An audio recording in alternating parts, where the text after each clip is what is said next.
حضرت عائشہ صدیقہ رضی اللہ تعالیٰ عنہ فرماتی ہیں، تفسیر روح البیان میں موجود ہے، کہتی ہیں ایک دن حضور اچانک میرے ساتھ آرام فرماتے بستر سے اٹھے نکل گئے۔ ہمیشہ نبی پاک علیہ السلام کا طریقہ مبارکہ تھا، جب رات کو تہجد کے لیے اٹھتے تو کہتے ابو بکر کی بیٹی حق تیرا ہے، وقت تیرا ہے، پر اگر تو اجازت دے تو میں اپنے اللہ کو راضی کر لوں۔ آج حضور نے پوچھا ہی نہیں، بستر سے اٹھے چلے گئے۔ کہتے میں اٹھی، میں نے دائیں بائیں دیکھا، محبوب نظر نہ آئے۔ حضور کی طامت استعمال شدہ پڑی تھی، وہ طامت میں نے اٹھا کے اوڑھ لی اور میں نکل گئی حضور کو تلاش کرنے۔ کہتی ہیں جب میں باہر گئی مسجد نبی شریف کے ساتھ جنت البقیع کی جانب، نبی پاک سجدے میں تھے۔ کہتی ہیں میں گئی، تھوڑی دیر کھڑی ہوئی، حضور نے آہٹ سنی تو پوچھا تو کون ہے؟ میں نے کہا میں عائشہ ہوں۔ تو محبوب نے فرمایا یہ عائشہ کون ہے؟ میں نے کہا یا رسول اللہ میں آپ کی زوجہ۔ فرمایا زوجہ کیا ہوتی ہے؟ یا رسول اللہ میں ابو بکر کی بیٹی۔ تو نبی پاک نے فرمایا یہ ابو بکر کون ہے؟ حضرت عائشہ کہتی ہیں میرا کلیجہ پھٹنے کو آیا، میں وہاں سے پریشان حال واپس آئی۔ جب میں گئی تھی تب بھی ہلکی ہلکی بارش تھی، واپس لوٹی تو پھر بھی ہلکے ہلکے قطرے بارش کے گر رہے تھے۔ میں آ کے ہامتی کامتی بیٹھ گئی، تھوڑی دیر گزری تو نبی پاک تشریف لے آئے۔ تو حضور صلی اللہ تعالیٰ علیہ وسلم نے مجھے پریشان دیکھا تو کہا عائشہ کیا ہوا؟ کہا حضور آج وہ ہوا ہے جو کبھی نہیں ہوا۔ یا رسول اللہ میں پریشان ہو گئی۔ حضور عجیب بات ہے، میں گئی ہوں، آپ نے پوچھا کون ہے تو میں نے کہا میں عائشہ کا۔ عائشہ کون؟ آپ کی زوجہ۔ فرمایا زوجہ کون؟ ابو بکر کی بیٹی کا۔ ابو بکر کون؟ اور پھر حضور میں گئی ہوں تو میرے کپڑے بھیگ گئے، آپ آئے ہیں تو کپڑے خشک ہیں، سمجھ نہیں آئی۔ تو لفظ سنو حدیث کے، نبی پاک نے فرمایا عائشہ لی مع اللہ وقت، میرا اپنے اللہ کے ساتھ ایک وقت ہوتا ہے۔ کس کے ساتھ؟ آج میرا دوستوں کے ساتھ وقت ہے، آج میرا گھومنے کا وقت ہے، آج میرا خوش گپیوں کا وقت ہے، آج میرا سیاحت کا وقت ہے، آج میرا پکنک کا وقت ہے۔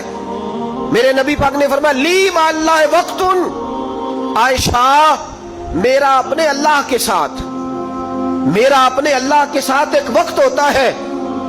اس وقت نہ وہاں کوئی فرشتہ آ سکتا ہے، نہ کوئی نبی اور مرسل آ سکتا ہے۔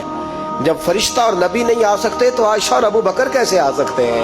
تو کہا یا رسول اللہ پھر وہاں ہوتا کون ہے؟ تو حضور فرمانے لگے ایک میں ہوتا ہوں، دوسرا میرا رب ہوتا ہے، تیسرا کوئی موجود نہیں ہوتا۔ امت کو درس دیا ایک وقت 24 گھنٹوں میں ایسا لایا کر جس میں تو اپنے رب کو دکھڑے سنائے، جس میں تو دعائیں مانگے، جس میں تو عرض و نیاز کرے، جس میں تو اپنے گناہوں کی معافی چاہے۔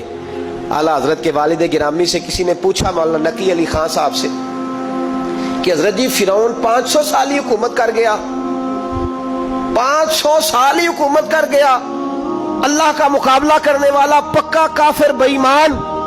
تو آپ فرمانے لگے ملا رومی کی وہ کتاب پڑھو مثنوی، جس میں انہوں نے لکھا ہے کہ جب ساری دنیا سو جاتی تھی تو فرعون اٹھ کے مصلے پہ بیٹھتا تھا، کہتا تھا یا اللہ معاف کر دے، رب تو ہی ہے، گناہگار بڑا ہوں پر مہربانی کر۔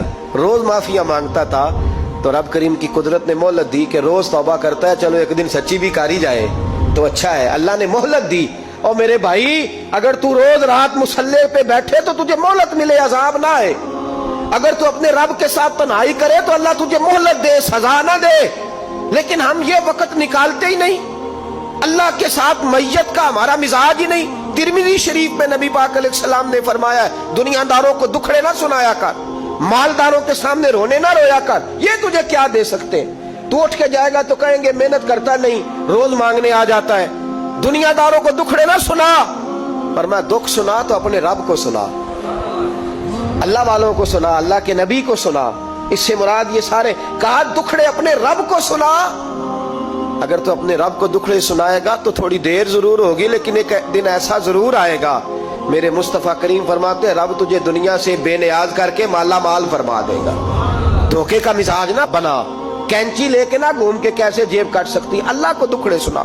حضرت عائشہ عرض کرنے لگی حضور چلے یہ تو سمجھ آ گئی، لیکن بارش مجھ پہ پڑی آپ پہ پڑی نہیں، تو کہا عائشہ تم نے اوڑا کیا تھا؟ کہا حضور آپ کی طامت۔ فرمایا بارش کوئی نہیں تھی، جب تو نے میری طامت لی تو خدا کی رحمتیں تم پر برسنے لگ گئی۔ تو حضور کے وجود سے لگی ہوئی چیز کوئی اوڑھ لے تو رحمت برستی ہے، تو میرے نبی کی مسجد چومنے سے کیوں رحمت نہیں برستی؟ جالی چومنے سے کیوں نہیں برستی؟